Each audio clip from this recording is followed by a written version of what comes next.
Olá, 901, tudo bem com vocês? Espero que sim. Professora Aline, dando início aí mais uma aula de língua portuguesa.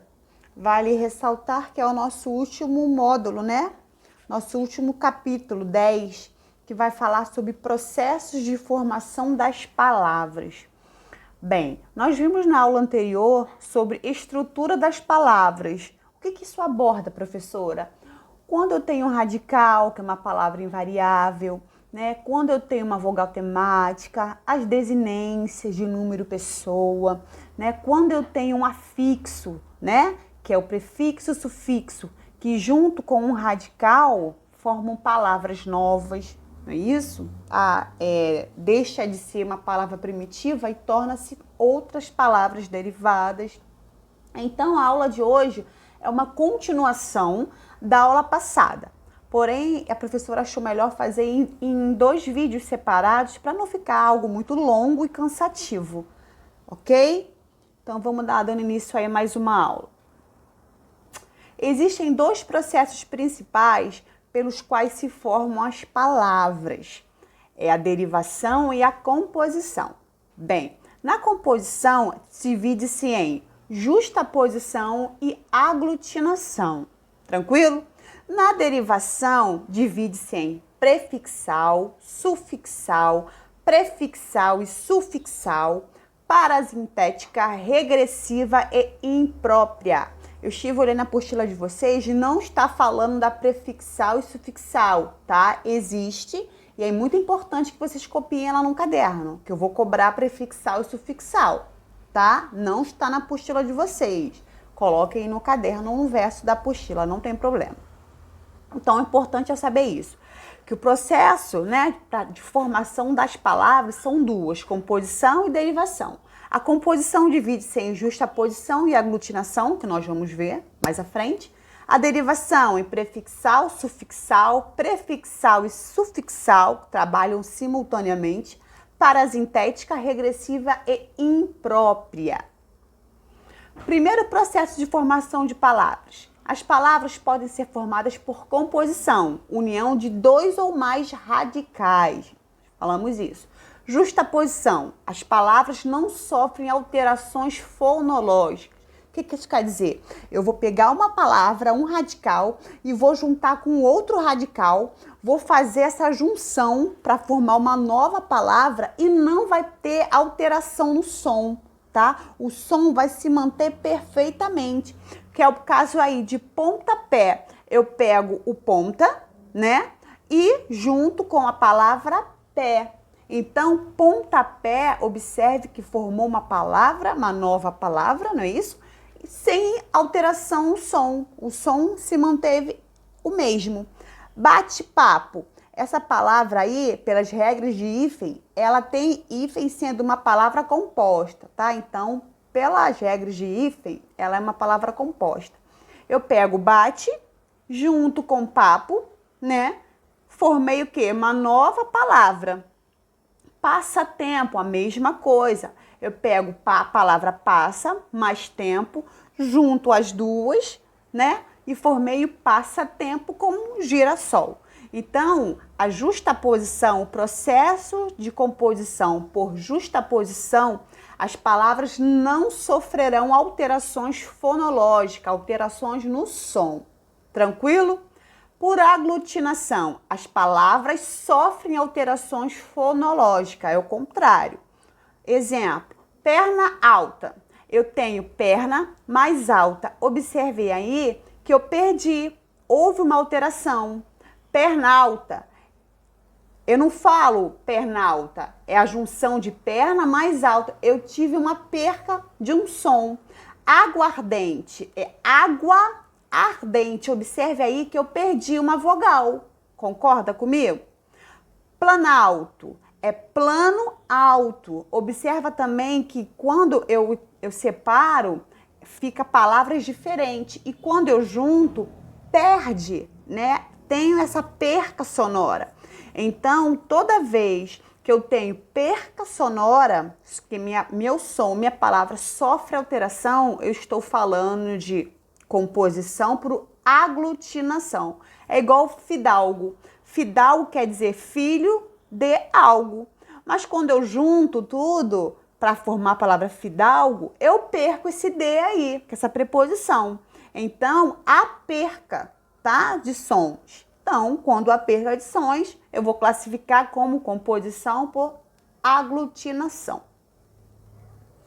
O segundo processo de formação de palavras é o chamado de derivação, né? Forma palavras a partir de um só radical. Então, eu vou ter só um radical que vou formar novas palavras. Eu tenho aí o prefixal, né? Eu vou acrescentar um prefixo ao meu radical para formar uma nova palavra, tá? O que é prefixo? É uma palavrinha, né? Uma partícula que vem antes do meu radical para indicar alguma coisa, um sentido a essa palavra. Aí eu coloquei aí a palavra infeliz. Quando eu fiz a separação, observe que o meu radical feliz ganhou um in, essa partícula. Então, essa partícula in eu vou classificar como prefixal. Anormal, a mesma coisa. O meu radical normal, eu acrescentei, né, na frente do meu radical, uma partícula, o a, para formar a palavra anormal. Mesma coisa, desligar, é o verbo ligar. Eu acrescentei, né, o prefixo des ao meu verbo desligar, ao meu verbo ligar, perdão. Formei a palavra desligar. Vice-presidente, a mesma coisa. Então, prefixal são partículas que eu acrescento na frente do meu radical para criar novas palavras, né? Palavras derivadas, ok? Se na prefixal eu acrescento uma partícula na frente do meu radical, na sufixal ela vai vir após o meu radical, né? Depois do radical. Como é a palavra dentista. Eu tenho aí dente, né? Dente e ista. Concordam comigo? Esse istas aí até esqueci de colocar em vermelho para melhor visualização de vocês.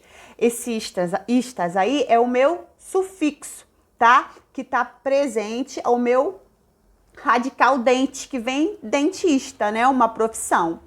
Calmamente, calma, tá? É o meu radical. Mente é um sufixo que eu acrescentei junto ao meu radical para formar uma nova palavra. A mesma coisa rapidamente, rápido mais mente. E idealizar, eu tenho a palavra ideal, mas izar é o meu sufixo que eu acrescentei ao meu radical para formar uma nova palavra, que é idealizar. Essas duas é bem tranquila, prefixal e sufixal. Prefixal vem na frente do radical, uma partícula. Sufixal, uma partícula que vem após o meu radical. Derivação prefixal e sufixal, que não está no livro de vocês, tá? Acrescenta-se um prefixo e um sufixo ao radical de maneira independente. A palavra pode existir sem um ou outro. Professora, o que isso quer dizer? Bem, a derivação prefixal e sufixal, ela pode trabalhar de maneira independente. Como? Exemplo aí, para melhor esclarecimento. A palavra infelizmente. Se eu tiro o sufixo mente, a palavra infeliz existe na língua portuguesa? Claro que existe. Se eu tiro o prefixo in, a palavra felizmente existe na língua portuguesa? Claro que existe. Então, elas trabalham de maneira independente. Eu posso tê-las junto, como é o caso aí, a normalidade, ou eu posso tirar uma, né, que a frase continua mantendo sentido, ou eu posso tirar o prefixo, ou eu posso tirar o sufixo, né, que a frase não perde sentido. Exemplo aí, anormalidade. Se eu tirar o prefixo a, vai ficar normalidade. Existe na língua portuguesa? A palavra tem sentido? Claro que tem. Se eu tirar a idade, vai ficar anormal. Observa que elas funcionam independentes. Tanto uma quanto a outra, se eu tirar, a palavra mantém o sentido. Tranquilo? Na parasintética, a derivação parasintética é o contrário. Se na prefixal e sufixal, né, elas trabalham de forma independente, na parasintética elas vão ser independentes. Elas não vão funcionar uma sem a outra. Tranquilo? Eu vou ler para vocês aí. Acrescenta-se um prefixo e um sufixo ao mesmo radical, de maneira dependente. Não se pode tirar um sem o outro. Exemplo, a palavra aí enterrar. Eu não posso tirar o prefixo em, a palavra vai ter sentido? Terrar? Não tem sentido.